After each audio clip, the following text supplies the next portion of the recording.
السلام عليكم الزول في اللون الحمد لله راكم كاع بخير.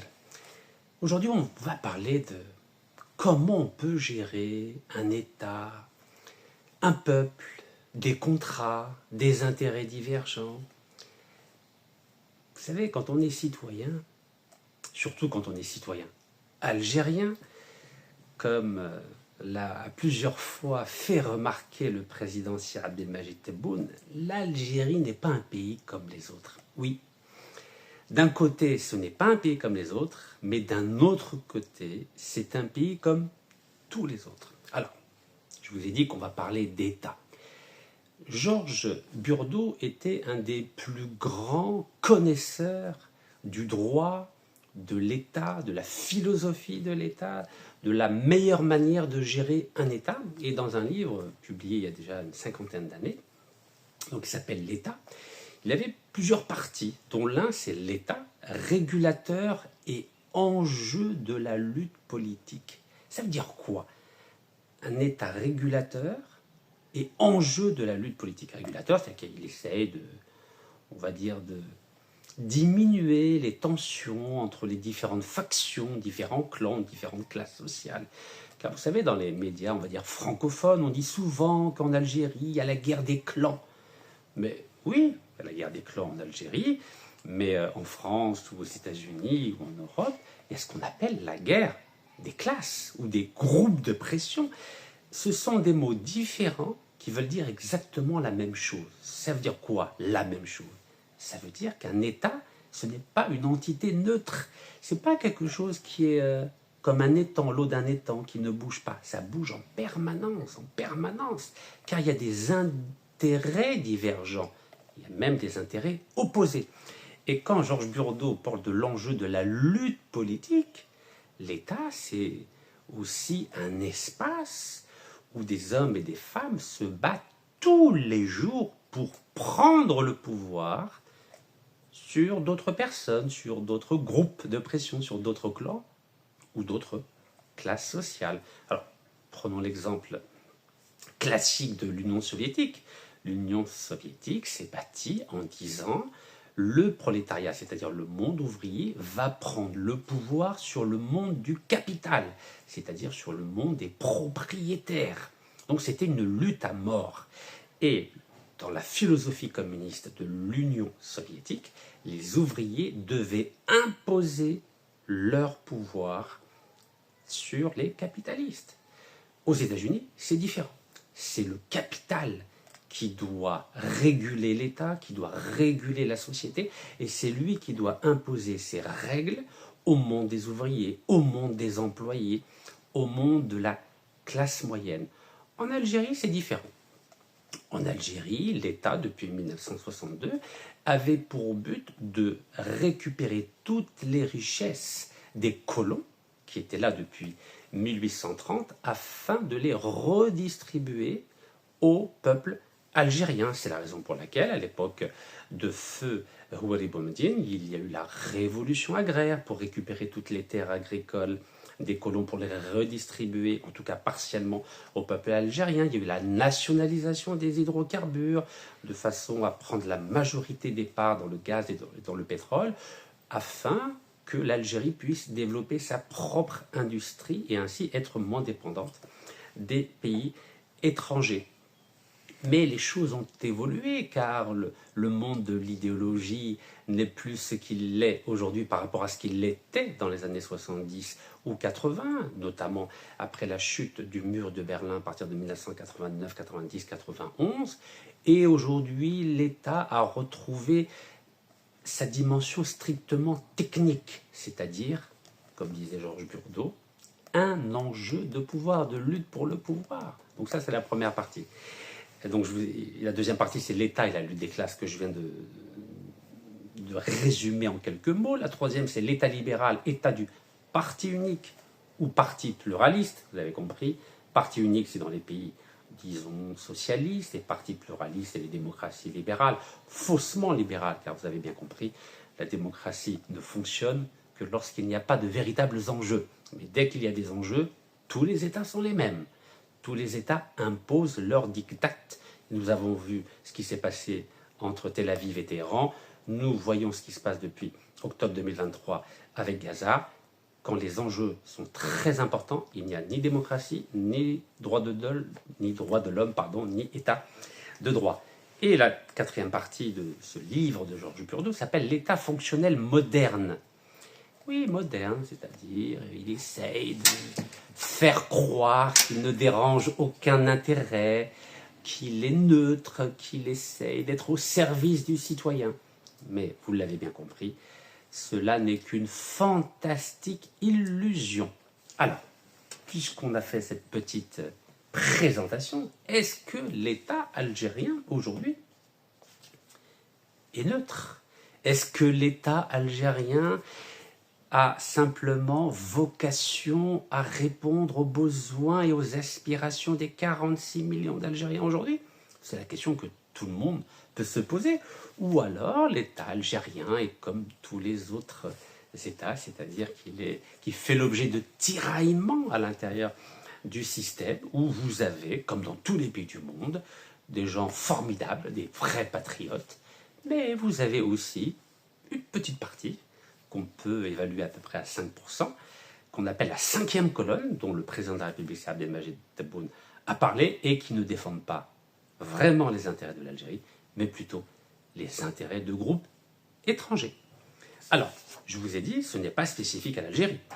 Je vais vous citer un exemple qui a fait la une de la presse française dans les années 90, notamment en 96, et c'est l'exemple de l'ancien ministre français de la Défense, qui s'appelait Charles Hernu. Et qu'a révélé la presse française dans les années 90? Elle a révélé que Charles Hernu était un agent de l'Union soviétique, des pays de l'Est. Est-ce que vous imaginez un ministre de la Défense français? La France, c'est pas n'importe qui. C'est un des 5 membres permanents du Conseil de sécurité des Nations Unies. La France est une puissance nucléaire. La France, quand elle dit non à l'ONU, il n'y a aucune résolution qui est votée. Donc ce n'est pas n'importe qui, la France. Dites-vous que pendant des années, le ministre de la Défense français, Charles Hernu, pendant qu'il était ministre de la Défense de l'ancien président français François Mitterrand, rendait des comptes, faisait des rapports à l'Union soviétique, c'est-à-dire à Moscou. Vous imaginez le scandale? C'est absolument énorme.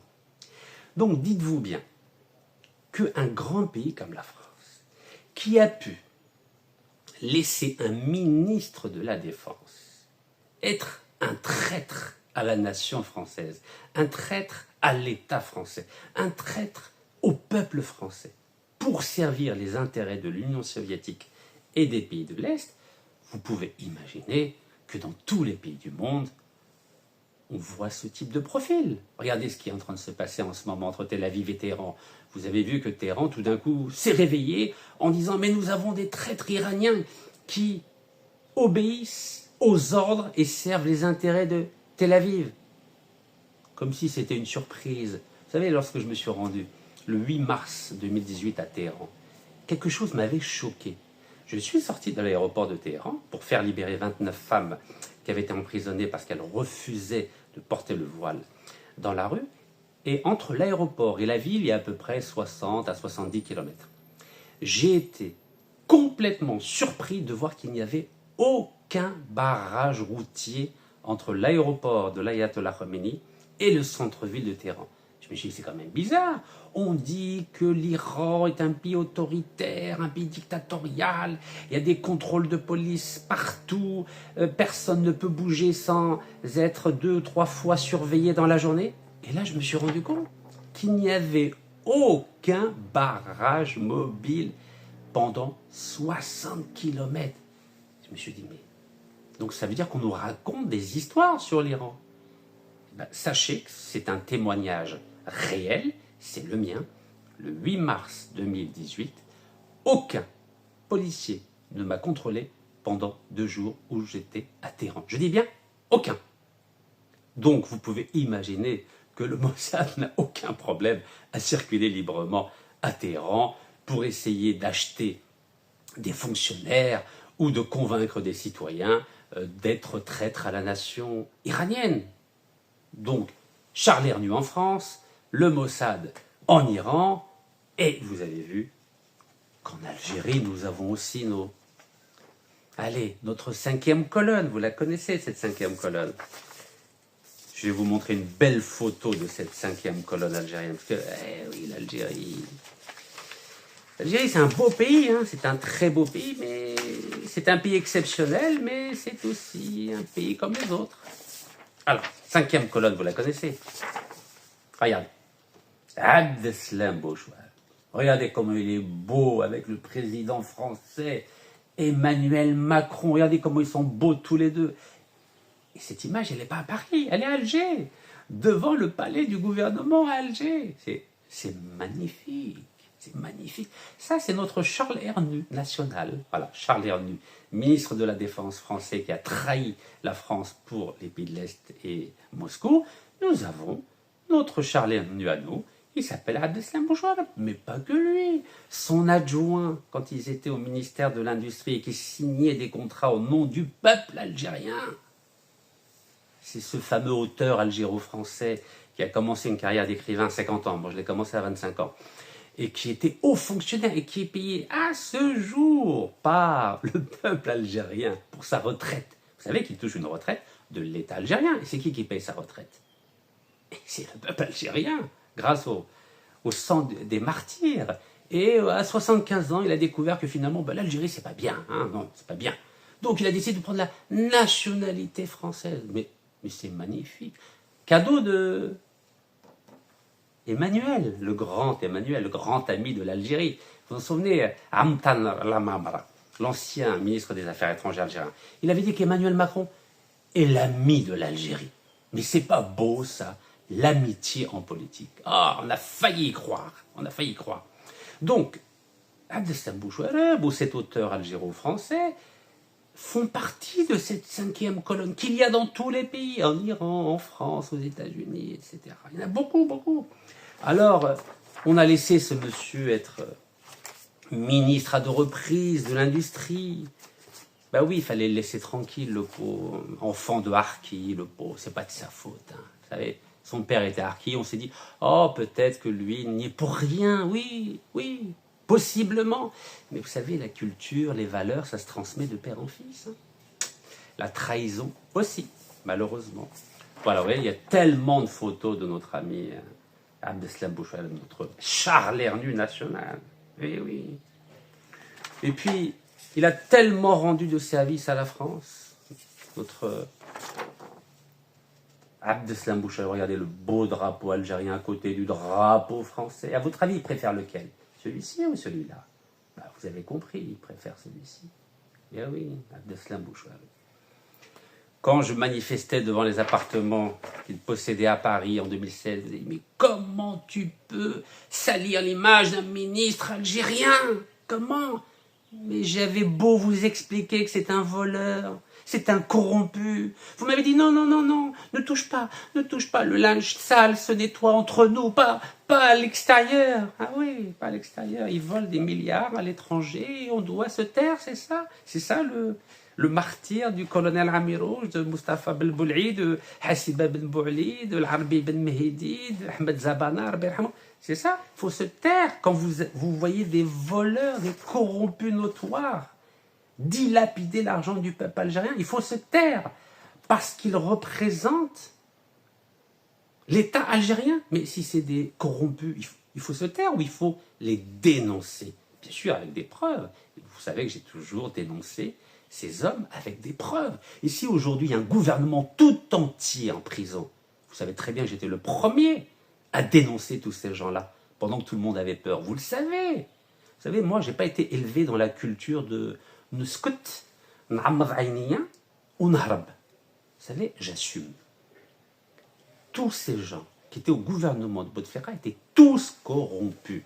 Pas uniquement au gouvernement. Regardez les grandes entreprises nationales. Nous allons en parler. Donc j'étais le seul à dénoncer ces corrompus. Et j'ai même été condamné à plusieurs reprises par la justice française. Vous imaginez? Parce que j'avais manifesté devant l'appartement du Premier ministre Celle-là, sur les Champs-Élysées, j'ai été condamné à 2 mois de prison ferme. Vous imaginez? Ferme. Oui, parce que la France, fameuse France, elle protège tous ces corrompus. La France adore la corruption. Et c'est pour ça qu'en 2018, j'avais publié ce livre de Bouteflika Dictatorship, la dictature Bouteflika, Under French Protection. Sous la protection française. Oui, protection française. La France, l'État français, protège la corruption en Algérie. C'est un fait notoire. Et dans ce livre-là, bon, c'est en anglais grâce à ma femme qui elle l'a traduit à Théa Saha. Et donc je parlais de mes condamnations de l'époque. Par exemple, la page 211, regardez la page 211, je disais que la France m'avait condamné déjà en juillet 2017 à 100 000 euros d'amende et ensuite à 4 000 euros par jour d'amende. Vous imaginez 4 000 euros par jour d'amende. Et à ce jour, je dois 8 millions d'euros à qui? Au fils d'un grand corrompu, l'ancien président de la Sonatrach, Abdelmoumen Outkaddour, et son fils s'appelle Nassim Outkaddour. Et pourquoi j'étais condamné par la justice française en juillet 2011 à 100 000 euros plus 4 000 euros d'amende par jour? Tout ça parce que j'avais refusé de retirer l'adresse de son appartement qu'il avait acheté avec l'argent du peuple algérien à Neuilly-sur-Seine. 2 appartements, 3,2 millions d'euros. Et la justice lui a donné raison. La justice m'a obligé à retirer l'adresse de cet appartement alors que c'était une SCI, Société Civile Immobilière, donc c'est public, l'adresse était publique. Non, ils m'ont dit non, vous devez retirer. Et j'ai refusé de retirer l'adresse de ces corrompus sur ma page Facebook. Donc à ce jour, c'est-à-dire juin 2025, je dois 8 millions d'euros à ces personnes qui ont été condamnées en 2019, 2020, 2021 par la justice algérienne à 10 ans de prison ferme pour corruption. Donc le père Abdelmoumen Outkaddour, qui était président de Sonatrach, est en prison en Algérie, et son fils Nassim Outkaddour, il roule des très beaux jours, il vit de très beaux jours entre New York, Paris, Beyrouth et Dubaï, et personne ne l'embête. Personne ne l'embête. C'est beau la France quand même, hein, c'est beau. Donc vous voyez, donc j'écris tout, mais en Algérie on ne lit pas, vous savez, en dehors de 3 lignes sur Facebook, on ne lit pas. Mais je publie des livres pour la postérité, vous avez compris? Donc, la dictature Bouteflika sous la protection française. Vous savez ce qui s'est passé là le 6 octobre 2017. À cause de la famille Saïdani, j'ai eu mon nez cassé et je n'entends plus rien de l'oreille droite. Vous entendez ou pas? Je n'entends plus rien de l'oreille droite. Car le combat militant, il y a des conséquences. La prison, les maladies, on vous ruine, on vous salit votre image. Mais c'est comme ça. J'ai pris l'engagement auprès de mon défunt père, Arbi Rahmou, et cet engagement, je le maintiendrai jusqu'à mon dernier jour, Inch'Allah. Bien sûr, de façon pacifique, de façon légale, de façon démocratique et de façon civilisée. Mais je ne me tairai point pour défendre ce drapeau-là. Et pour soutenir l'action anticorruption du président Sir Abdelmajid Tebboune, car ce n'est pas facile pour lui de lutter contre la corruption. C'est pas facile. Alors, Abdeslam Bouchouareb, on revient à lui. Vous savez qu'il a été condamné à 5 reprises à 20 ans de prison par la justice algérienne, mais la France de Macron le soutient. Regardez, là c'était au mois de mars, voilà, 26 mars 2025. Abdeslam Bouchouareb, ancien ministre condamné pour corruption en Algérie, pourra rester en France. Voilà. Pourra rester en France. C'est beau, c'est magnifique la France. La France ne le poursuit même pas pour corruption, pour détournement de fonds. Rien. Il est sur la côte d'Azur, Monaco, Nice, Cannes. Alhamdoulilah, grâce aux milliards qu'il a volés au nom de l'État algérien. Formidable. Formidable. Voilà, donc même CNews en France, 19 mars 2025, qui a Abdeslam Bouchouareb, 5 fois condamné à 20 ans de prison par l'Algérie, dont la France refuse l'extradition. Voilà. C'est pas beau ça. Dont la France, le pays de lumière, pays des droits de l'homme, pays de la démocratie, pays de ci, de ça, refuse l'extradition. Ben oui, parce que pour la France, Abdeslam Bouchouareb, c'est la 5e colonne. C'est l'équivalent de Charles Hernu, l'ancien ministre de la Défense français, qui, tout en signant des contrats au nom de la France, défendaient les intérêts de Moscou. C'est la même chose. C'est beau, la politique, non? Alors, qu'est-ce qui se passe avec tout ça? Quand on voit la complexité de la gestion d'un État, c'est pour ça que j'ai commencé cette vidéo en vous expliquant qu'un État, c'est pas neutre, un État. Ça tiraille à l'intérieur, des clans, des groupes de pression, des classes sociales différentes qui ont des intérêts différents. C'est la guerre, c'est la guerre. Au cœur de l'État, il y a la guerre. Ça tiraille de partout. Alors le président, vous savez, depuis qu'il est chef du gouvernement en mai 2017, je l'ai toujours soutenu dans sa lutte contre la corruption. Et vous savez, quand on est Premier ministre ou ensuite président à partir de décembre 2019, on ne contrôle pas tout dans un État. On ne contrôle pas tout. Car vous avez beau nommer des ministres, des walis, des hauts fonctionnaires, des militaires, des ambassadeurs, des consuls. Vous savez, à partir du moment où vous les avez nommés, ils font ce qu'ils veulent.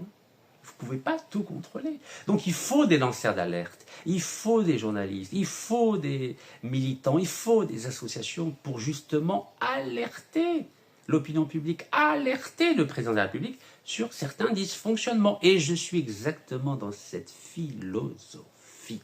Je ne suis pas là pour dénigrer l'Algérie, je ne suis pas là pour dénigrer l'État algérien, je suis là pour apporter ma modeste contribution pour aider notre pays, notre président, notre peuple à essayer de surmonter ces difficultés qui ne datent pas d'1 an, qui ne datent pas de 5 ans, qui datent déjà depuis la colonisation. Car ce système de corruption qu'il y a en Algérie, il ne date pas de 62, il date de 1830. Vous savez ce qui s'est passé à partir de 1830? La France a fait venir en Algérie tous ceux qui avaient un casier judiciaire. Vous avez entendu? Tous les voyous, tous les délinquants sont venus en Algérie et la France leur a donné des terres pour cultiver ces terres-là et ainsi imposer la domination au peuple algérien. C'est pas moi qui le dis, c'est le grand écrivain français Guy de Maupassant lorsqu'il a publié plusieurs lettres. Ça s'appelle Lettres d'Algérie, 1884, 5, 6, 7, 8. Et il disait que l'Algérie était devenue le pays du casier judiciaire. C'est pas Rachid Mikhaïl qui le dit, c'est le grand romancier, poète, essayiste Guy de Maupassant dans ses Lettres d'Algérie. Donc certains se trompent lourdement en disant que la corruption de l'Algérie date de 1962. Pas du tout. Depuis 1830, il y a un système qui a été mis en place par l'État colonial français pour abriter en Algérie tous les délinquants dont la France ne voulait pas. Et vous entendez la polémique actuelle sur les OQTF, notamment les étrangers, parmi lesquels les Algériens, qui sont frappés d'une obligation de quitter le territoire français. Dites-vous que vous remplacez OQTF et vous mettez casier judiciaire, c'est exactement la même attitude que l'État français a adoptée depuis 1830. C'est-à-dire, la France veut se débarrasser de tous ceux qui pourraient représenter une menace pour l'ordre social ou pour l'ordre public. Donc aujourd'hui, on les appelle les OQTF, mais à l'époque, on les appelait casier judiciaire. Donc l'Algérie, malheureusement, a toujours été considérée par l'État français comme la poubelle de Paris. Alors revenons au président de la République. Le président de la République, il fait ce qu'il peut. Si Abdelmajid Tebboune, il fait ce qu'il peut. Il n'y a que 24 heures dans une journée, il a 2 yeux, 2 jambes, 2 oreilles. Il ne peut pas... Vous connaissez le roi Ubu, ça vous dit quelque chose? Quelqu'un qui est roi partout. Ubu roi. Quelqu'un qui est capable au même moment d'être dans différents endroits, qui a le don d'ubiquité. Non, le président de la République, ni aucun autre président de la République au monde n'a le don d'ubiquité. Il ne peut pas être partout à la fois. Et il faut des citoyens, comme je vous ai dit, des fonctionnaires, des militants, des associations, des intellectuels, des journalistes qui alertent l'opinion publique et le président sur un certain nombre de dysfonctionnements. Et je vous ai cité, lorsque j'étais devant la Tour Totale à Paris, avant-hier, le cas où le président de la République, Seydi Abdelmajid Tebboune, était à la foire internationale d'Alger et il y a un industriel qui est venu le voir pour lui dire « Monsieur le Président, j'ai un problème avec le foncier industriel et je ne peux pas développer mon entreprise. » Et sur le champ, il est intervenu, sur le champ. Il a convoqué le responsable du foncier industriel pour lui dire « Vous avez jusqu'à la fin du mois pour régler son problème. » Vous avez vu cet exemple-là? Ben, dites-vous qu'il faut le généraliser à tous les secteurs d'activité pour que le président puisse faire son travail. Car notre pays, vous savez qu'il est malade.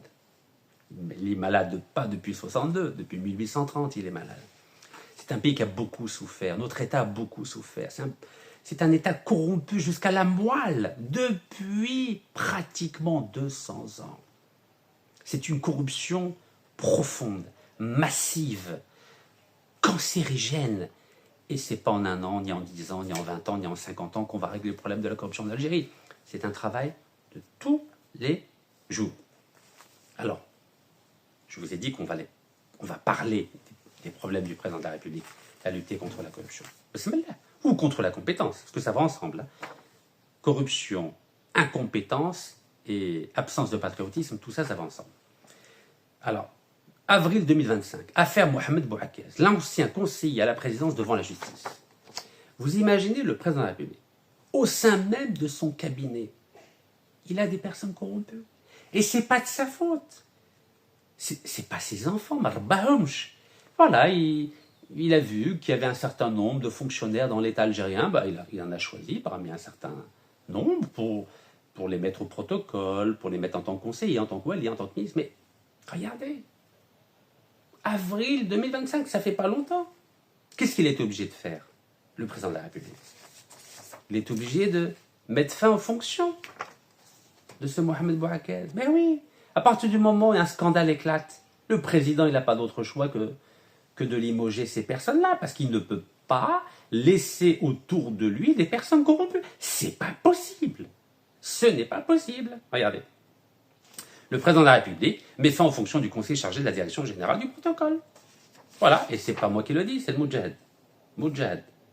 C'est pas New York Times, c'est pas Le Monde. C'est le journal algérien par excellence. Donc c'était le 5 juin 2024.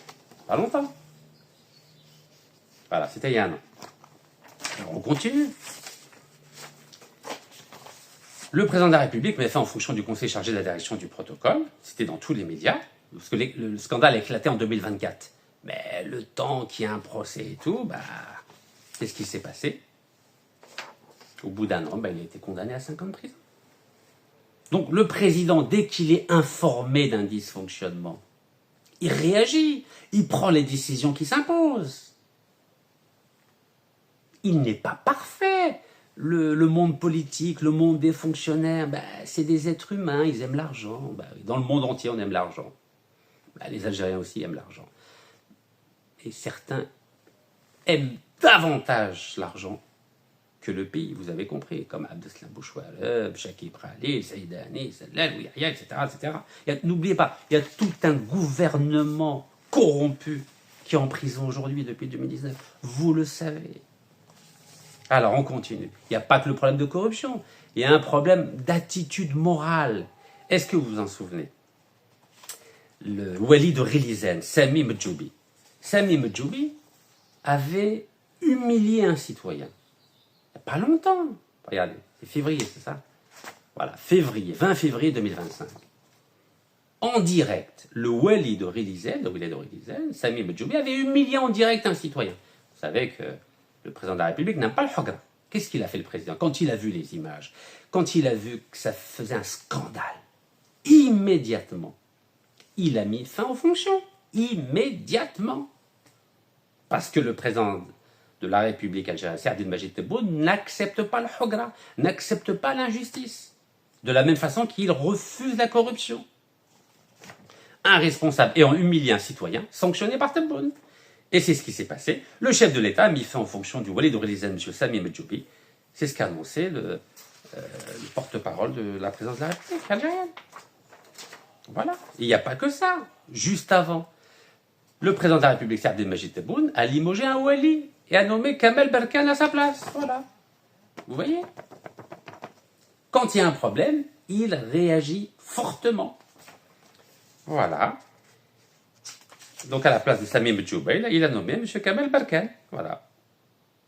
Bien sûr, un peu de discrétion. La présidence de la République n'a pas révélé la raison pour laquelle le chef de l'État a mis fin au wali de Rilizen. Vous avez compris. On ne peut pas humilier les citoyens algériens. Voilà. Allez, on continue. Le président de la République, le 15 avril 2025, il a limogé un de ses conseillers, M. Shafiq Mesbah. Voilà. Il n'a pas fait l'affaire, il a limogé. Mais on ne dit pas qu'il porte atteinte à l'image de l'Algérie. Non, tu fais pas l'affaire, tu es limogé. Point barre. Quand quelqu'un est incompétent, ou corrompu, ou qui n'est pas patriote, bien sûr qu'il faut le limoger. Mais on fait la différence entre des brebis galeuses et l'image de l'Algérie. C'est pas la même chose. Allez, on poursuit. Le président Si Abdelmajid Tebboune limoge le Walid Adrar Ali Bougarra 5 mois après son installation. Et ça, c'était en avril 2025. Ça fait pas longtemps. Regardez, mai, juin, ça fait 2 mois. Regardez, il limoge le Walid Adrar 5 mois seulement après son installation. 5 mois. Donc le président, dès qu'il est informé qu'un haut fonctionnaire, un ministre, un wali ne fait pas l'affaire, bien sûr qu'il faut le limoger. Et ça, c'est valable pour tout, hein. Des consuls, des ambassadeurs, des entreprises corrompues. Et nous allions y arriver. Vous avez bien compris que c'était ça le thème de la vidéo. Mais j'attends, je me réserve le temps de vous faire cette longue introduction pour vous expliquer pourquoi il est important de mettre fin à certains contrats. Donc vous voyez, le président de la République a mis fin hier aux fonctions du Walid Adrar, M. Ali Bougarra, et chargé le secrétaire général de la Wilaya, M. Rachid Sharif, de gérer les affaires de Wilaya, indiqué le communiqué de la présidente de la République. Mais c'était le 6 avril 2025. 5 mois seulement, vous imaginez, 5 mois. Allez, on continue. Juin 2023, le président Tebboune limoge le ministre de la Communication, parce qu'il avait fait une gaffe par rapport au dossier des Émirats Arabes Unis. On ne dit pas qu'il y a un scandale d'État, on ne dit rien. C'est le rôle du président d'être régulateur. Voilà. Il est là pour mettre de l'ordre. Dès qu'il voit que ça ne va pas, il met de l'ordre. Et c'est ce qu'a dit Georges Burdeau quand il dit l'État est régulateur. L'État régulateur est enjeu de lutte politique. Voilà. Le chef de l'État, c'est un arbitre. Il est là pour mettre de l'ordre.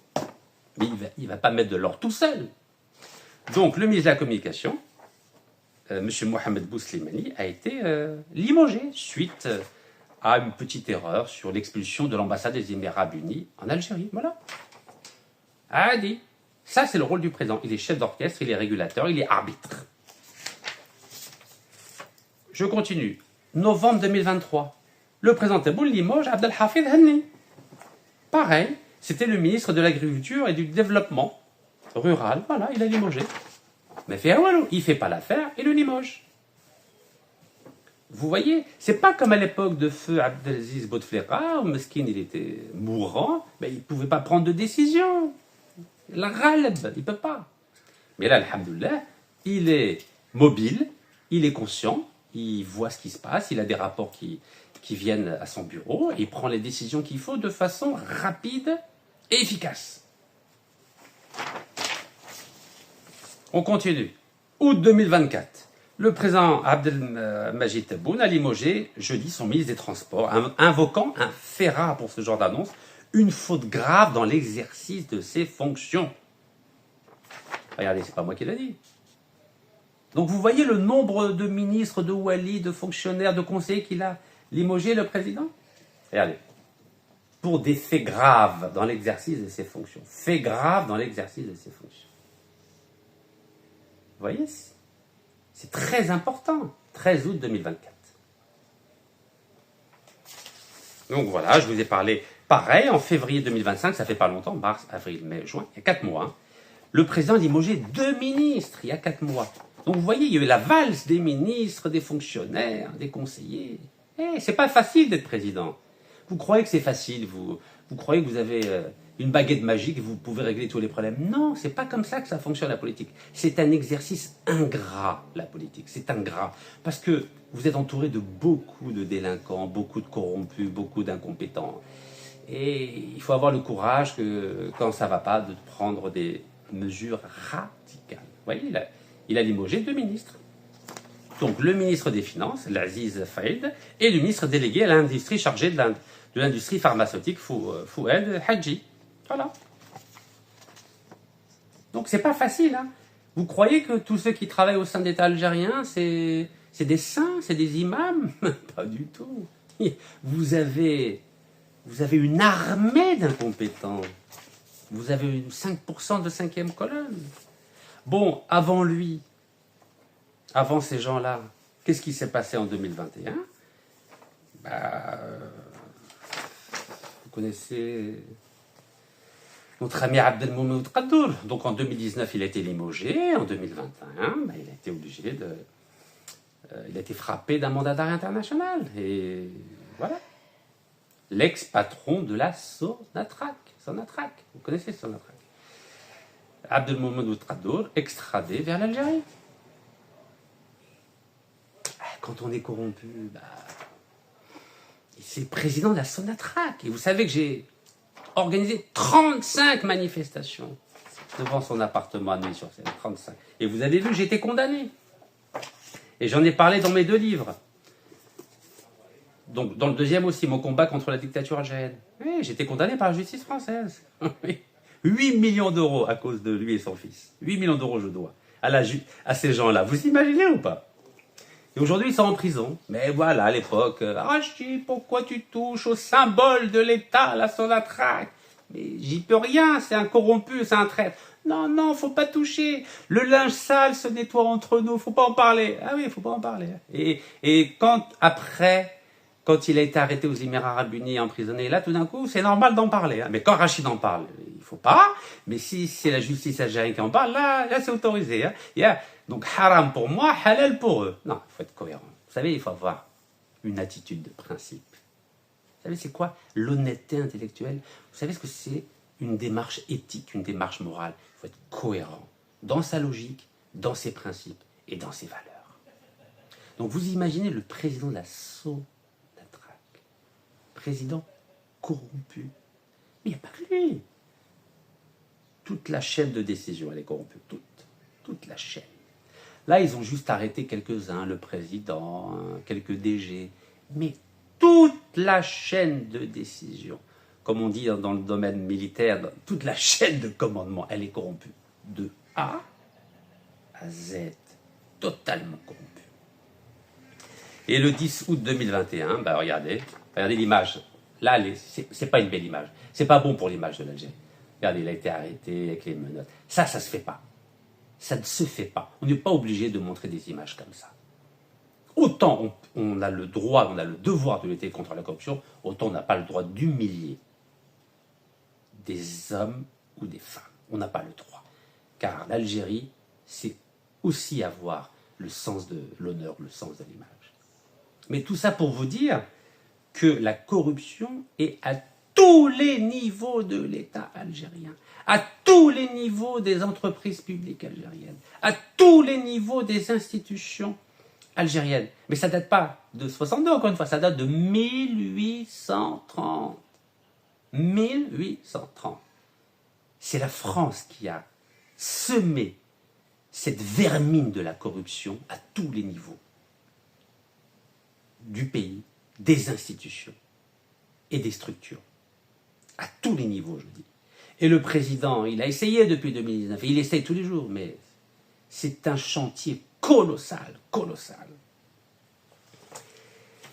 Bon, alors maintenant qu'on a dit ça, qu'est-ce qu'on fait maintenant? Parce que, vous savez, c'est compliqué, hein, c'est gérer un État, c'est waouh, c'est d'une complication, mais terrible, quoi. Alors maintenant, on va y arriver. On va arriver au thème. Alors, l'économie de l'Afrique. Vous savez que l'Algérie fait partie de l'Afrique. Vous savez qu'en Afrique, il n'y a pas d'économie. Il n'y a que des ressources naturelles. De l'or, du diamant, du fer, du manganèse, du pétrole, du gaz, du phosphate. Il n'y a que des ressources du bon Dieu, c'est-à-dire celles du sous-sol. Au-dessus de la terre, oui, un peu de blé, un peu de riz, pas grand-chose. Donc, les richesses du pays, c'est le sous-sol. Et pour exploiter les richesses du continent, c'est le sous-sol. Et pour les exploiter, vous savez qu'on a des entreprises qui sont censées les exploiter, mais dans les faits, elles ne font rien.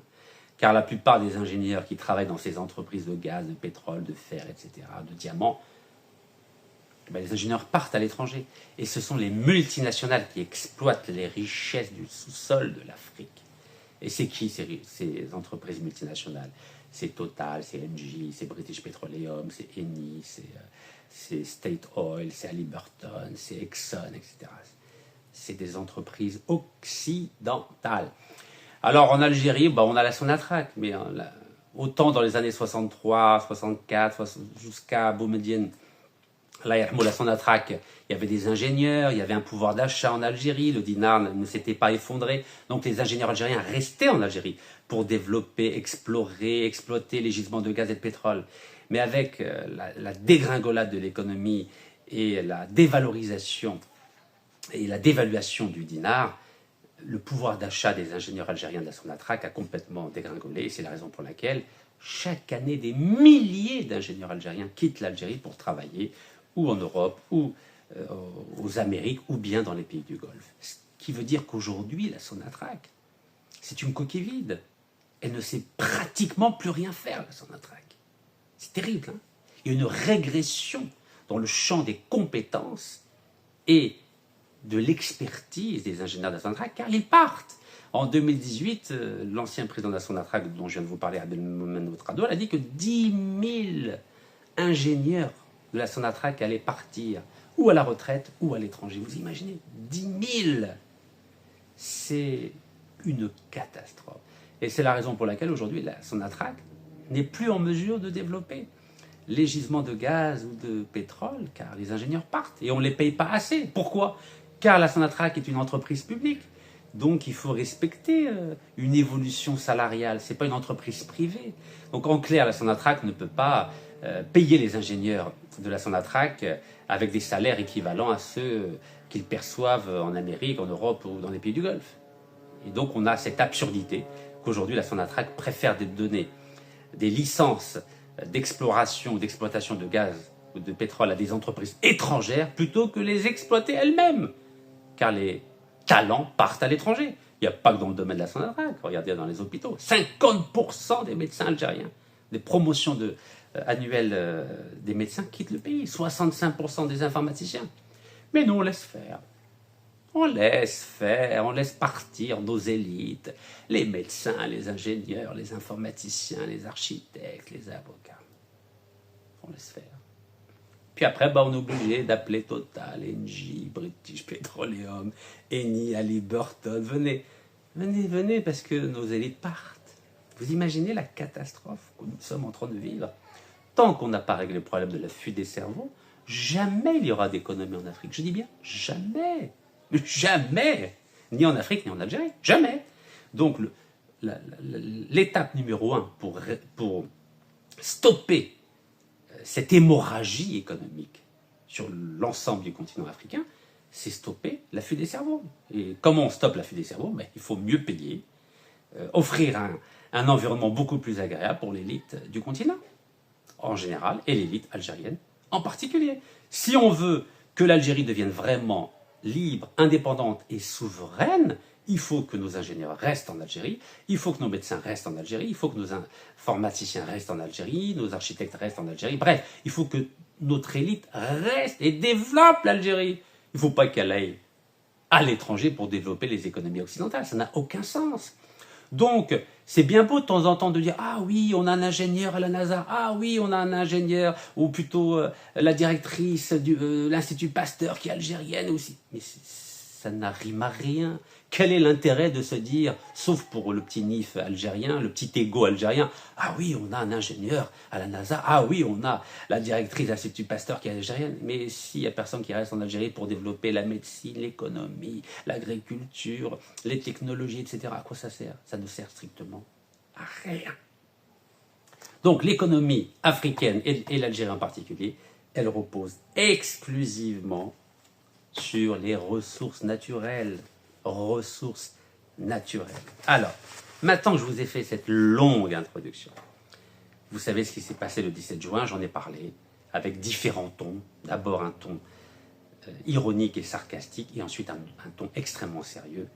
La Sonatrach algérienne a accordé des permis d'exploration à des entreprises étrangères le 17 juin. C'est pas moi qui le dis, hein. Ça, c'est une dépêche officielle de l'APS, c'est-à-dire l'Agence Presse Service algérienne. Alors, ils disent pas Sonatrach, ils disent Naft. Vous savez de qui dépend Naft, ça dépend de la Sonatrach. Donc, un Naft octroie des licences d'exploration et d'exploitation d'hydrocarbures dans 5 sites. L'Agence nationale pour la valorisation des ressources en hydrocarbures a annoncé mardi 17 juin 2025 l'octroi de licences d'exploration et d'exploitation d'hydrocarbures dans 5 sites. Dans le cadre de l'appel à concurrence internationale Algeria Bid Round 2024. Ah oui, English s'il vous plaît. Hein. English. C'est beau, hein. Aïe, aïe, aïe.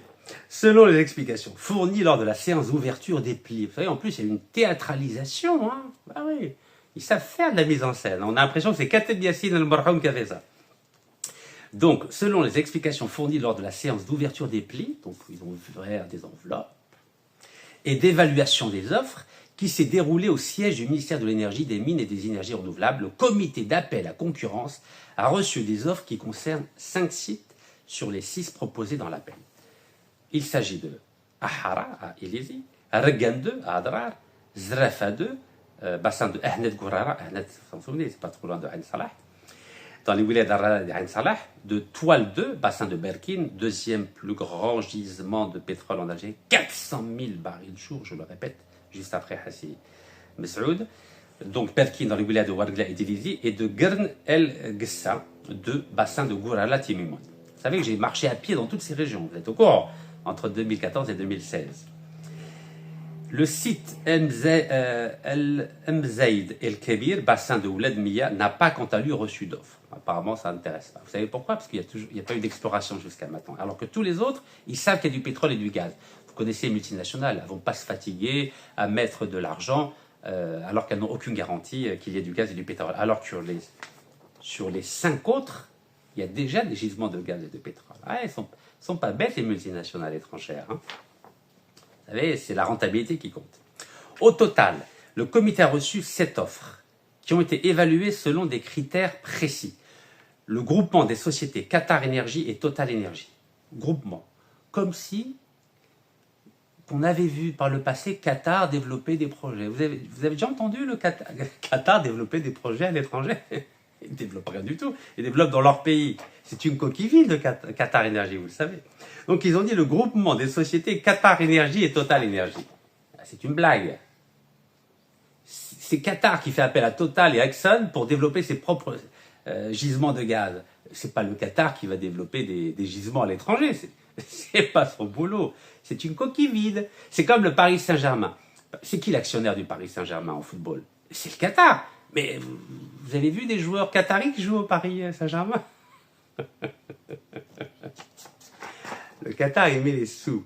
Mais il n'a pas de compétences, le Qatar. Il n'a pas d'ingénieur, il n'a pas de joueur de foot. Il a Mandoualo. Vous comprenez ou pas? C'est un tout petit pays, c'est une petite wilaya, le Qatar.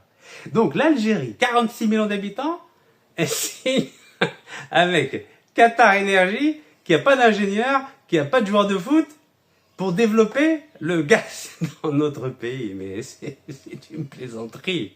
Comme je me dis, mais c'est quoi ça? C'est quoi? Et vous savez pourquoi ils ont mis groupement Total Énergie et Qatar Énergie? Pour pas dire Total tout seul. Voilà, ils ont voulu diluer l'impact médiatique et politique de l'annonce d'accorder un permis d'exploration et d'exploitation à Total, alors qu'il y a une crise majeure entre Alger et Paris. Mais nous, on donne à la France. Dans les médias, on dit, oui, nous, on n'aime pas la France, on enlève la langue française, on dit, il n'y a plus de contrat agricole avec la France. Voilà, on arrête tout. Il n'y a plus d'ambassadeurs, plus de contrats, plus de langue, plus wallo. Et à côté, on donne, un coup le gaz, un coup le permis. عيب كبير على بالكم عيب. Vous savez comment ça s'appelle ça? Je vais y arriver. Bon bref, on va y arriver. Donc alors le groupement des sociétés Qatar Énergie, donc il n'a aucun joueur de foot au PSG, aucun ingénieur, hein, voilà, que les choses soient claires. Et Total Énergie a remporté la licence pour le site Ahara, le groupement des sociétés Eni et PTTEP Thaïlande. Vous imaginez, on signe avec la Thaïlande. Et la Thaïlande, c'est quoi? C'est une grande puissance, la Thaïlande. La Thaïlande, elle développe le gaz et le pétrole en Algérie. Et la Thaïlande, la Thaïlande. C'est comme si vous disiez le Mozambique ou le Népal. كيف la Thaïlande سيني مع la Thaïlande أنا الجزائر بلاد 5 ملايين ونص الشهداء الله يرحمهم سيني مع Thaïlande. Bon bref.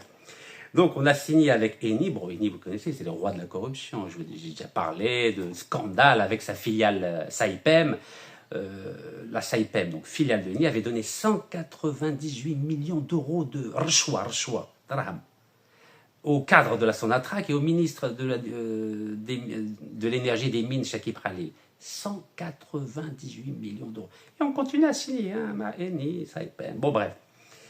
Donc, alors, groupement Eni et Thaïlande, donc PTTEP, ils ont remporté la licence pour le site de Regan 2. Vous vous souvenez, Regan 2?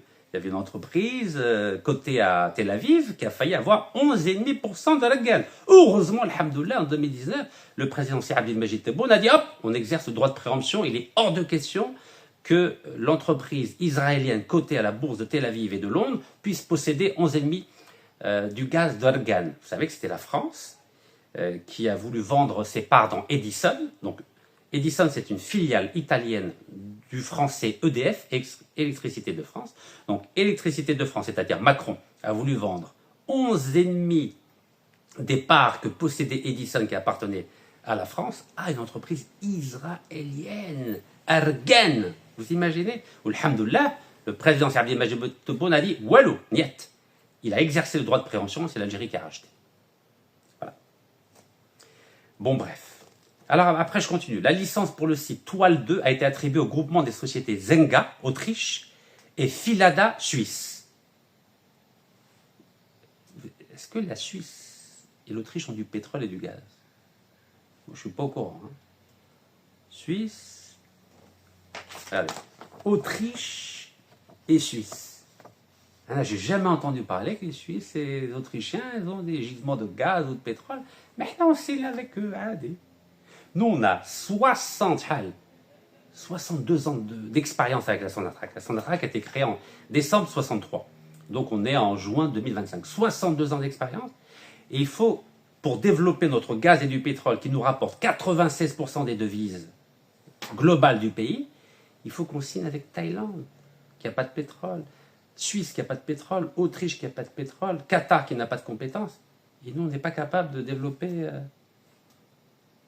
explorer et développer les sites gaziers et pétroliers. Il faut qu'on fasse appel à des pays qui n'ont même pas de pétrole, même pas de gaz. Bon, bref. Site officiel de l'APS, hein, d'accord? APS. APS. Alors, vous savez qu'il y a un grand journaliste français qui s'appelle Jean-François Kahn, qui avait publié un livre, attendez, je vérifie la date. C'était un autodidacte, hein, mais son frère, c'est un grand médecin, grand professeur. Donc ça, c'était en 89. Il a écrit un livre qui s'appelle « Esquisse d'une philosophie du mensonge ». Vous savez, le mensonge fait partie de l'ADN de tous les États dans le monde entier. Voilà. Vous savez, la frontière entre le mensonge, la vérité, très très mince, très très mince. Et parfois, des États, surtout quand il y a des luttes très fortes à l'intérieur des États, ont tendance à utiliser le mensonge pour faire passer la pilule des informations, on va dire, un peu difficiles à accepter pour l'opinion publique. Et donc, la Sonatrach, depuis Chakib Khalil, passe son temps à mentir au peuple algérien. Voilà, un peu comme ici, là. Je sais pas, on signe avec la Thaïlande, l'Autriche, la Suisse, la femme de Wallo. À la rigueur, si on avait signé avec British Petroleum, voilà, les Norvégiens, les Russes, les Américains, eux, on sait qu'ils ont du pétrole, du gaz, c'est clair. Vous savez que la Norvège, c'est le premier fournisseur de gaz en Europe. Il a détrôné la Russie. L'Angleterre, elle a du pétrole et du gaz. Les États-Unis ont du pétrole et du gaz. La Russie a du pétrole et du gaz. Mais ok, donc signer avec ces pays, bah, c'est normal, ils ont une vraie expertise. Mais avec la Suisse, l'Autriche, la Thaïlande, écoutez, écoutez, il y a des questions à se poser. Donc, je ne sais pas. Point d'interrogation. Alors, maintenant, la Sonatrach. Quelle est la crédibilité de la Sonatrach? Est-ce que la Sonatrach a été nettoyée depuis 2019? En dehors du président et quelques généraux, non. Les structures de la Sonatrach n'ont pas été nettoyées de la corruption. Non. Je suis désolé de vous le dire, mais il n'y a pas de travail qui a été fait au sein de la Sonatrach pour lutter contre la corruption à tous les niveaux de la Sonatrach. Ça n'a pas été fait. Ça a été fait superficiellement tout en haut de la hiérarchie. Président, directeur général. C'est tout. Mais le problème de la Sonatrach, c'est quoi? C'est que ça fait longtemps qu'elle est corrompue, cette boîte nationale, qui est notre fierté sur le plan intellectuel, sur le plan moral, sur le plan émotionnel. Mais dans les faits, c'est un peu compliqué. Vous savez pourquoi je vous parle de corruption? C'est pour vous dire qu'on a un problème. Et c'est le patriote algérien qui vous le dit. C'est le citoyen algérien Rachid Nekaz qui vous dit « Nous avons un problème aujourd'hui avec Sonatrach ». Il y a quelques semaines, pourquoi j'ai proposé au président de la République de nommer un vice-président militaire? J'ai demandé au président de la République, c'est Abdelmajid Tebboune, de nommer un général en tant que vice-président de la Sonatrach, chargé de la surveillance et du contrôle des signatures de tous les contrats de gaz et de pétrole. Pourquoi j'ai proposé cette idée? À l'époque, vous m'avez dit, mais pourquoi tu proposes un général pour être vice-président? Je leur ai dit, écoutez, un général, c'est un patriote normalement. Donc un général, il ne va pas penser à sa poche. Il va défendre l'honneur du pays, l'image du pays, le sang des chouhada, birhamhum. Moi, un civil qui gère 96% des devises du pays, moi, je n'ai pas confiance. Excusez-moi, je n'ai pas confiance. Je n'ai pas confiance à des civils qui ont la responsabilité de 96% des devises du pays. On ne peut pas, parce que l'être humain, il est fragile. L'être humain, vous savez, il est corruptible. Moi, je ne peux pas faire confiance. Il faut des contre-pouvoirs au sein de la Sonatrach, et c'est la raison pour laquelle, dans le cadre du décret qu'avait signé l'année dernière le président de la République qui autorisait des militaires à occuper des fonctions importantes dans les entreprises publiques, j'ai proposé cette idée qu'il nomme un vice-président militaire chargé du contrôle et de la surveillance de tous les contrats de gaz et de pétrole avec les sociétés étrangères. Oui, parce que quand je lis le communiqué officiel qui attribue à Total, société française, ultra corrompue, condamnée pour corruption en Algérie, condamnée pour corruption en France, condamnée pour corruption aux États-Unis et qui s'est fait retirer un contrat de 2,5 milliards de dollars en Iran, et que nous, l'Algérie, nous lui dressons un tapis rouge pour continuer à corrompre, il y a un problème. Et on ne peut pas se taire, je ne peux pas me taire. Car le président lui-même a fait de la lutte contre la corruption son cheval de bataille, le cœur de son programme politique. Donc on ne peut pas laisser le président de la République être sali, on ne peut pas laisser l'Algérie, on ne peut pas laisser la Sonatrach être salie par une entreprise qui va forcément corrompre, car c'est dans son ADN de corrompre les gouvernements et les entreprises publiques. Alors quand je vois que la Sonatrach accorde un contrat Total, écoutez-moi bien, hein, parce que là c'est le nec plus ultra.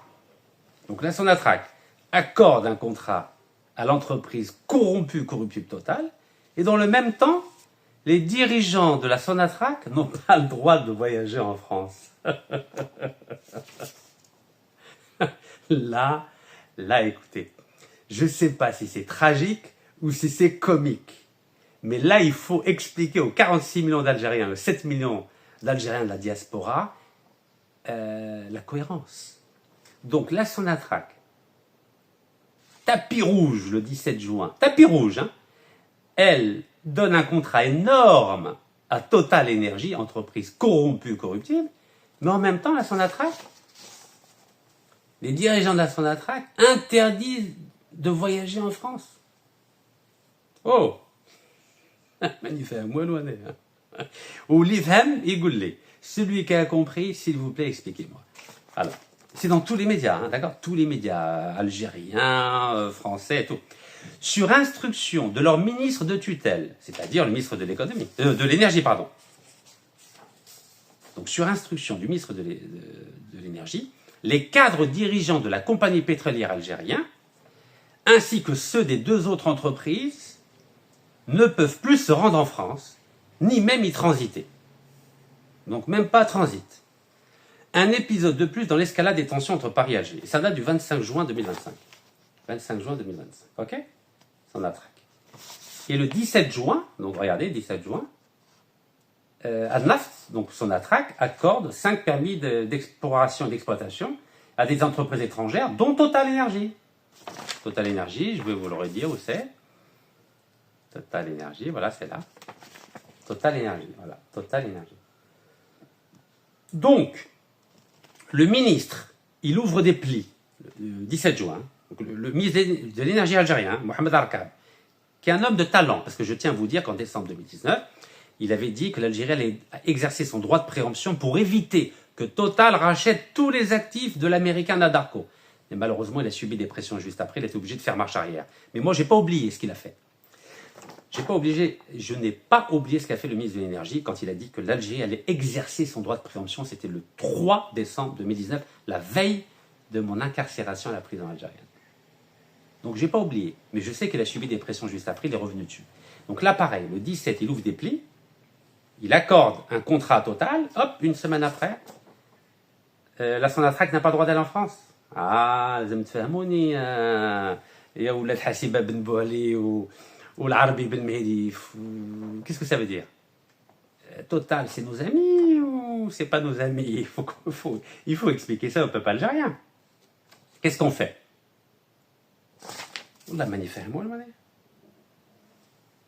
C'est le ministre qui interdit. Hein. Donc le 17, on donne un contrat à Total français et le 25, la Sonatrach n'a pas le droit d'aller en France. Vous dire, moi, ça ne me dérange pas qu'ils aient en France, moi, en tant que citoyen algérien, parce que moi, je vais bien en France. La preuve, la France m'a pris tous mes biens, bloqué tous les comptes, m'a condamné à multiples reprises. C'est pas grave d'aller en France. Ce qui est grave, c'est pas d'aller en France. Ce qui est grave, c'est de donner des contrats à des entreprises corrompues, des entreprises condamnées pour corruption, en Algérie, en France, aux États-Unis et même en Iran. Ça, c'est grave. Mais aller en France, joli Paris, la Tour Eiffel, Notre-Dame. Regardez, notre ami Abdeslam Bouchfer a plus un appartement devant Notre-Dame. 3 millions d'euros devant Notre-Dame. C'est magnifique. Puis il ouvre un compte en Suisse, un compte en Luxembourg, un compte à Panama. Mais oui, il faut les laisser. Faut les laisser profiter des milliards qu'ils ont volés. Bon, ça c'est la première réflexion. Vous savez, je mélange un peu d'humour, un peu de cynisme, un peu de sarcasme pour faire passer la pilule. Bon, maintenant on va revenir à Sonatrach, parce que Meskina Sonatrach, pas facile. Hein. C'est dur d'avoir beaucoup d'argent comme ça. Ben oui, il y a trop d'argent. En plus, il n'y a personne pour les contrôler, vous imaginez? Vous savez très bien que n'importe qui qui a de l'argent, qui a trop d'argent, il va abuser, il va faire n'importe quoi. Vous le savez. Alors, pour pas qu'il y ait d'ambiguïté, hein. Vous savez, le communiqué officiel dont je vous ai parlé, là, l'APS, c'est même dans le site officiel de Naft. Hein. Regardez, site officiel de Naft, donc l'entreprise publique algérienne. Hein. Voilà, j'ai oublié de vous le dire. Al-Naft ouvre les plis de l'appel d'offres Algérie Bid Round 2024. Voilà, site officiel. Hein, site officiel. Donc, c'est pas Rachid qui dit ça. Hein. C'est pas la presse française, c'est pas le Mozambique. C'est site officiel. Site officiel.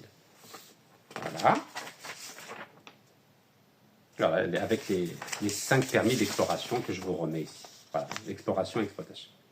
Donc, c'est le site officiel algérien. C'est même pas l'agence presse-service algérienne, c'est le site du pétrolier et du gazier algérien. Voilà, et donc il y avait le ministre de l'énergie des mines et des énergies renouvelables, M. Mohamed Arkab. Il y avait aussi sa secrétaire d'État auprès du ministre de l'énergie chargée des mines, Mme Karima Tafer, du président de l'agence Naft, Mourad Beljaham, et du président de Sonatrach, M. Rachid Hachichi. Voilà. Et des représentants des entreprises soumissionnaires, rapporte l'APS, c'est-à-dire Total, Eni, etc. etc. Regardez. Voilà, c'est officiel. Voilà, il y avait les représentants, bien sûr, ils étaient contents, hein, des entreprises soumissionnaires. Voilà. Vous voyez, site officiel. Alors, ça n'a pas encore été signé, que les choses soient claires. Ça sera signé au mois de juillet, c'est-à-dire là, dans une semaine, 10 jours, 15 jours. Et vous savez que j'ai fait déjà 2 vidéos où j'ai demandé au président de la République de ne pas signer ce contrat avec l'entreprise corrompue et corruptible Total Energy, qui a été condamnée pour corruption en Algérie, condamnée pour corruption en France, condamnée pour corruption aux États-Unis, et qui a été privée d'un contrat de 2,5 milliards de dollars en Iran. Oui, parce qu'elle avait donné 60 millions de dollars au fils de l'ancien président iranien. Ah bah oui, Total, attention, mais la bouche. Dès qu'ils voient un blocage, ils disent, allez, c'est quoi ton prix? Allez, c'est quoi ton prix? Donc ils ont dit au fils du président Rafsanjani iranien, allez, on te donne 2 fois 30 millions de dollars et tu nous signes le contrat de 2,5 milliards. C'est magnifique. C'est ce que fait Total partout, hein. Partout. En Birmanie, pareil, ils ont créé des comptes offshore pour les militaires de Birmanie.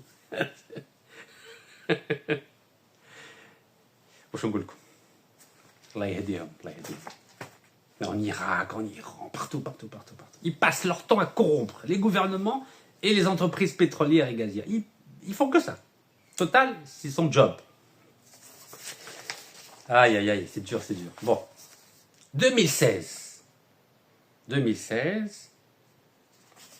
d'anciens cadres de la Sonatrach condamnés par la justice.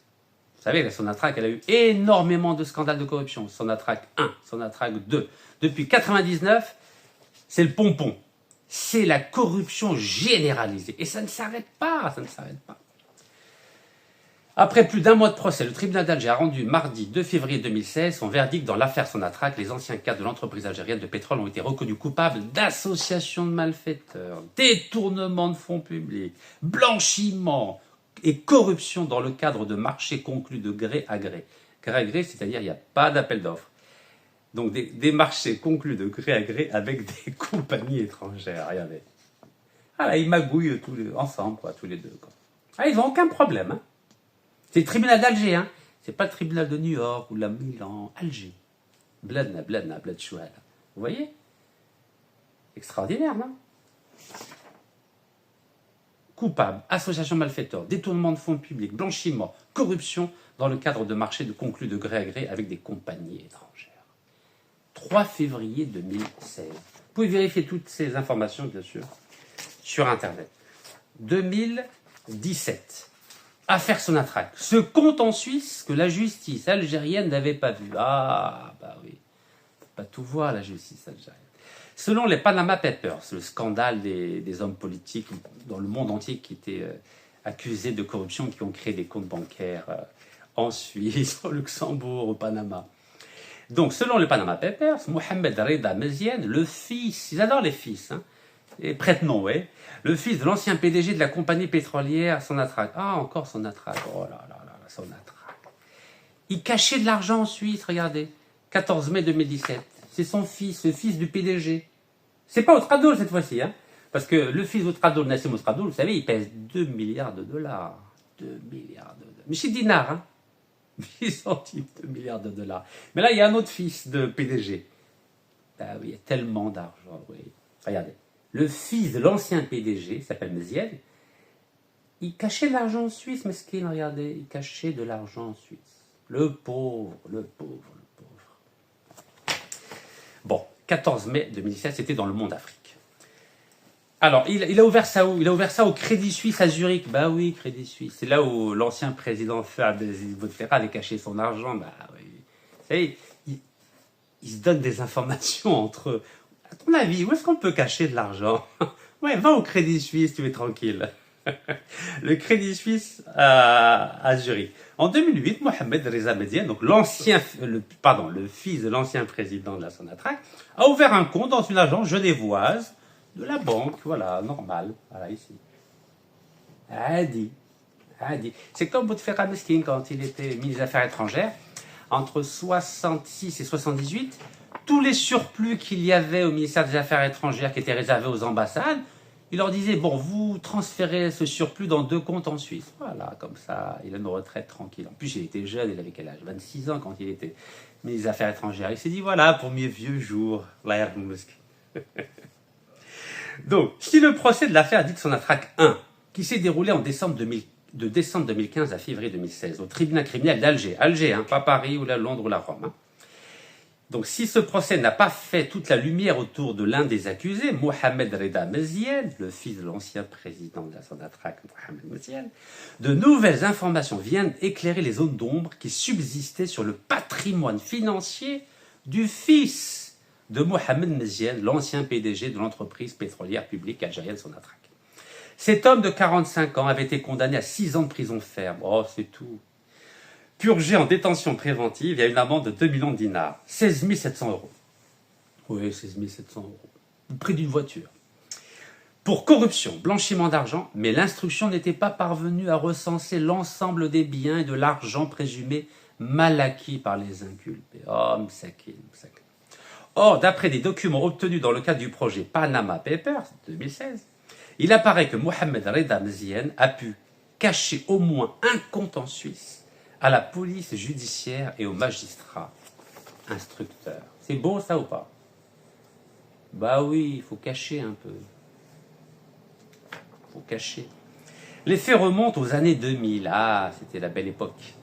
Quand l'embellie financière engendrée par la flambée des prix du pétrole avait permis à l'État algérien de lancer d'importants programmes d'investissement public, donnant lieu à des faits de corruption. Vous en souvenez, l'autoroute Est-Ouest, le fameux... comment ça s'appelle, le canal, L'Ain Salah, Tamarasset, etc., etc.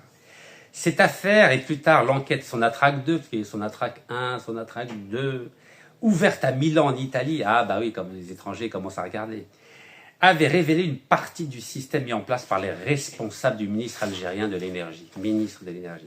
Ça fout mal quand même, hein. Ministre de l'économie, Chakib Khalil.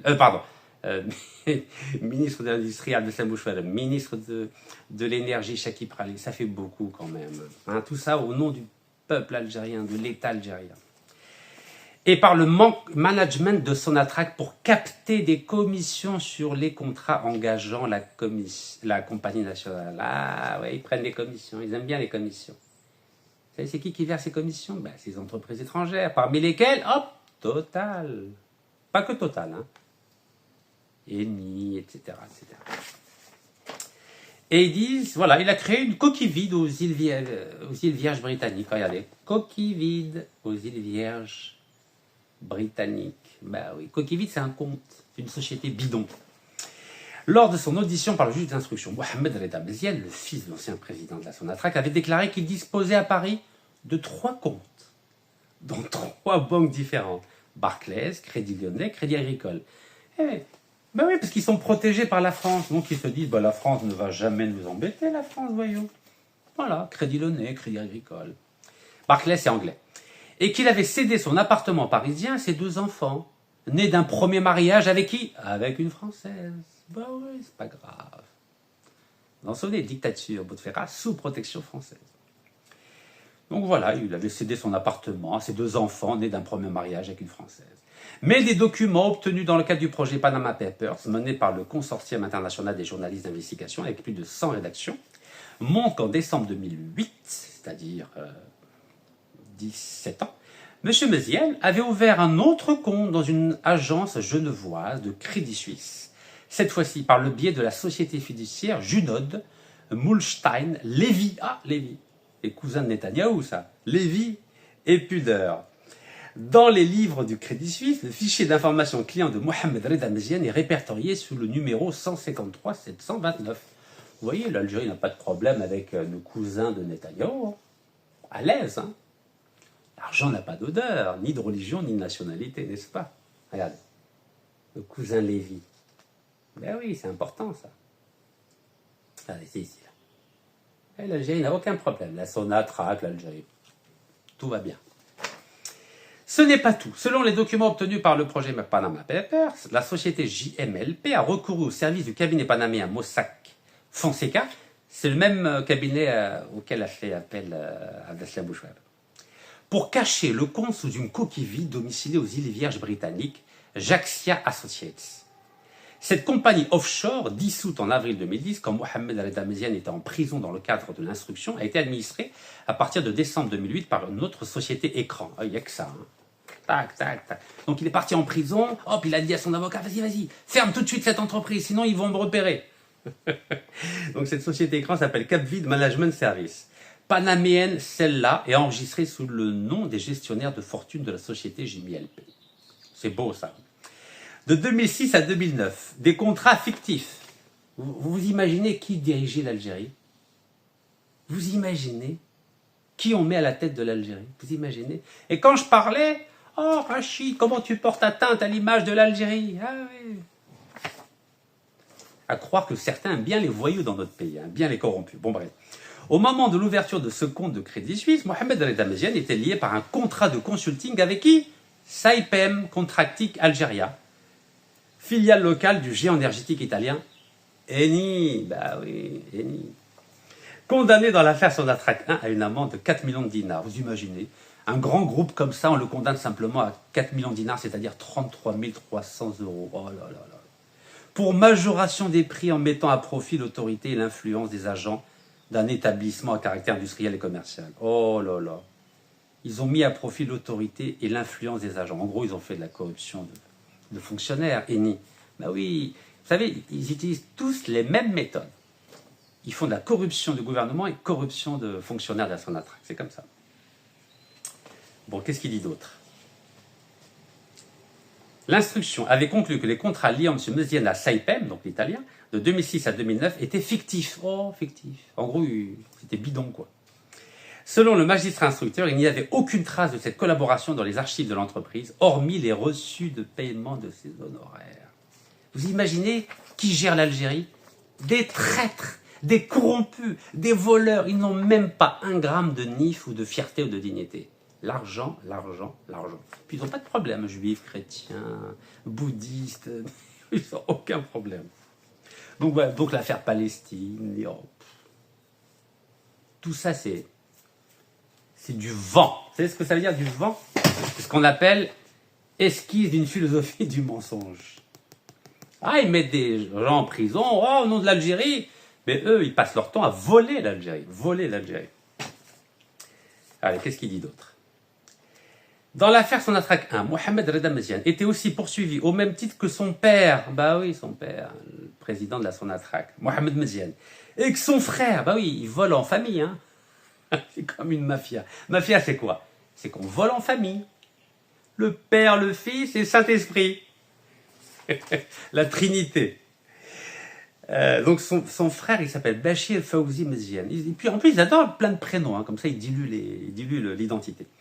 Donc pour le rôle joué dans l'attribution au groupement germano-algérien Contel Fenwerk de 5 commandes publiques pour doter les installations de la Sonatrach d'un système de télésurveillance. Ah bah oui. Donc ils ont dit aux Allemands, allez, donnez-nous de choix et on vous donne le contrat de télésurveillance. Pour qui? Pour la Sonatrach. Magnifique. Pour un montant total de 11 milliards de dinars. C'est beau, hein? En 2008, il avait bénéficié à titre gracieux d'1/5 des actions dans le capital de Contel Algérie. Alors, non seulement il lui donne un contrat de télésurveillance pour la Sonatrach, et en échange, les Allemands, ils donnent 20% des actions du capital de la société Contel Algérie. Regardez, c'est pas moi qui le dis, regardez. Lisez bien, lisez bien. Vous imaginez les magouilles qu'il y a en Algérie? Vous imaginez? Et tout ça, c'est la Sonatrach, hein? J'ai fait exprès de vous prendre un seul contrat, vous l'analysez en détail, pour vous dire, voilà comment la Sonatrach gère les relations avec les multinationales. Vous imaginez? Donc voilà. Le père, le fils, le frère, et les Allemands, ils donnent 20% d'actions. Gratuit. Magnifique. Comme ça, ils sont tranquilles. Et qu'est-ce qu'il a fait de ces actions? Le petit-fils, là, il a ensuite rétrocédé au patron de l'entreprise, Mohamed Reda Ja'far Esmaïl, pour un montant d'1,2 million de dinars. Regardez, il les a rétrocédés ensuite. D'abord, il a 20% d'actions gratuites, ensuite, il les redonne au patron de la boîte. Vous imaginez les voyous qu'il y a, la voyoucratie, au plus haut sommet de l'État, sous Bouteflika. C'est ce même Mohamed Reda Ja'far Esmaïl qui avait financé l'acquisition en novembre 2008 pour un montant de 650 000 € d'un appartement de 5 pièces, rue Bagatelle à Neuilly-sur-Seine. Ils adorent Neuilly, ils adorent. Au nom de Koussem Djerroud, la défunte mère de Mohamed Reda Meziane. Vous voyez comment ils magouillent entre eux? Je répète parce que c'est beau, hein, cette phrase. C'est ce même Mohamed Reda Ja'far Ismail, à qui il a rétrocédé 20% des actions, qui avait financé, celui qui a payé. En novembre 2008, c'est le même moment où il y a eu l'affaire de Saïdani, Sellel et Bouchouab, les appartements. C'est cette même période-là, ils ont acheté tous en même temps un appartement, mais Saïdani aussi. Donc, ce Mohamed Reda Ja'far Ismail, il a acheté un appartement de 650 000 euros. Je vous laisse faire le calcul en dinars. Un appartement de 5 pièces rue Bagatelle à Neuilly-sur-Seine. Au nom de Koussem Djerroud, la mère de Mohamed Reda Meziane, c'est-à-dire la femme de l'ancien président de la Sonatrach. Gratuit. Cadeau. 650 000 euros. Tahia al-Jazair. Ma femme Nawalo.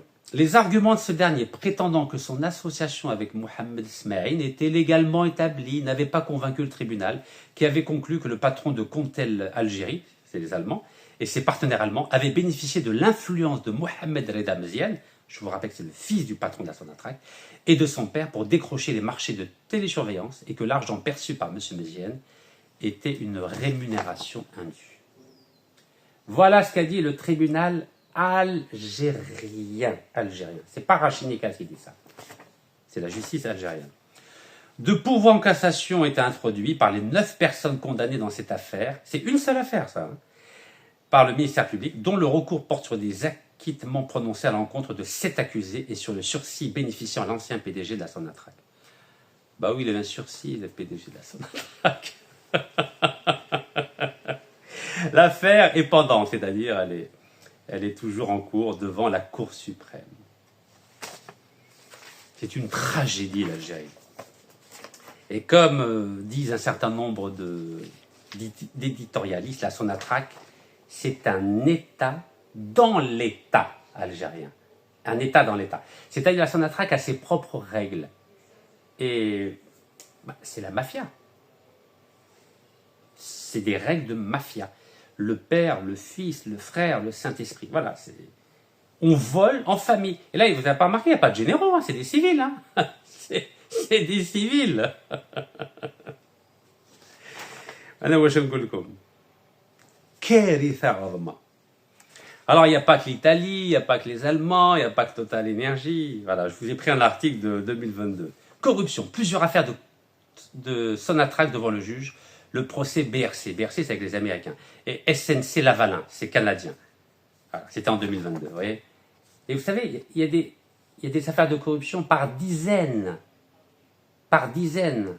La Sonatrach, elle est virolée par la corruption. Virolée. Et elle gère 96% des devises de l'Algérie. Hein. C'est grâce à elle qu'on fait toutes les importations, qu'on achète le blé, les moutons, les pièces détachées, le lait, la viande. Et vous avez vu qui gère la Sonatrach. Et avec quel esprit elle est gérée. Bon, bref, je ne vais pas vous rendre malade avec... Là, par exemple, c'était une affaire de 13 marchés. 13 marchés. Vous imaginez? Je ne sais pas quoi vous dire. Franchement, je n'ai pas envie de vous rendre malade. Là, on parle de milliards de dollars. Hein. D'accord? Mais si vous voulez, la prochaine fois, je peux vous en parler en détail. Hein. Des milliards de dollars. Ouais, j'ai pas envie de vous rendre malade.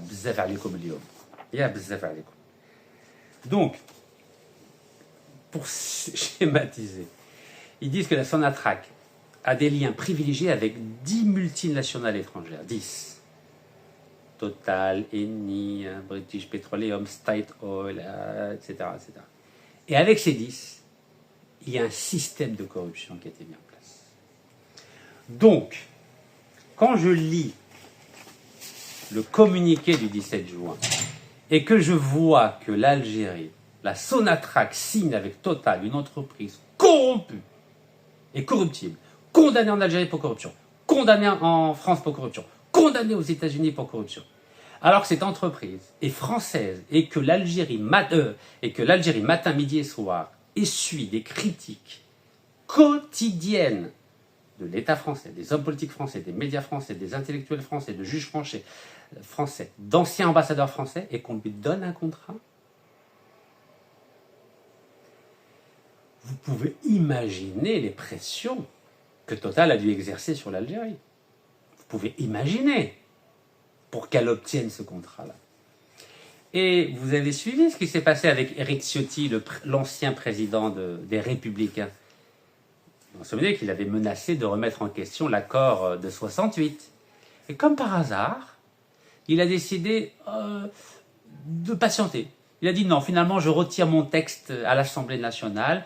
On ne va pas demander, dans le cadre de la niche parlementaire, l'examen de la dénonciation unilatérale des accords de 68 entre la France et l'Algérie.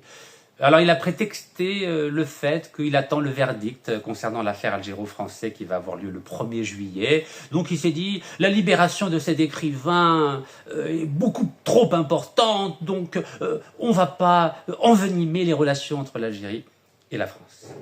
Mais c'est une plaisanterie. La France, elle n'en a strictement que faire de cet auteur qui vient d'être à peine français suite à une décision du président français Emmanuel Macron. La motivation, c'est quoi? C'est que la France a fait pression sur l'Algérie pour obtenir le contrat énorme à Harara et que c'est pour ça que Éric Ciotti a décidé de ne pas embêter l'Algérie. Vous imaginez comment l'Algérie est tombée bas et comment elle est victime de chantage de ces hommes politiques français sans foi ni loi. Alors, je redemande au président de la République algérienne, Si Abdelmajid Tebboune, de ne pas céder au chantage de l'État néocolonialiste français et de ne pas céder au chantage de cette entreprise 3 fois condamnée pour corruption en France, en Algérie et aux États-Unis, et dont le vice-président, le général Denis Favier, est aujourd'hui mis en examen par le doyen des juges d'instruction français à la Cour d'appel de Paris, M. Cyril Pacaud, suite à une plainte que j'ai déposée contre lui pour subornation de témoin et pour faux en écriture. Cet homme-là a été condamné par la Cour administrative d'appel de Toulouse et par la Cour européenne des droits de l'homme dans sa responsabilité sur l'assassinat d'un militant écologiste en octobre 2014 et qui s'appelle Rémi Fraisse. Comment l'Algérie, qui a des principes, peut se laisser faire signer un contrat par cette entreprise condamnée pour corruption en Algérie, en France, aux États-Unis? C'est inacceptable. Il y a d'autres entreprises dans le monde avec l'Algérie peut signer et c'est sûrement pas avec cette entreprise qui exerce du chantage sur nos responsables algériens. Car oui, il y a du chantage de l'État français sur les responsables algériens et pour ne pas subir ces pressions-là, il faut changer de responsables, mettre des hommes propres, des hommes qui ont des valeurs, des hommes qui ont des compétences et surtout des hommes qui aiment l'Algérie. Barakallahu fikum, tahiyya al-Jazair, wallah yarham shuhada.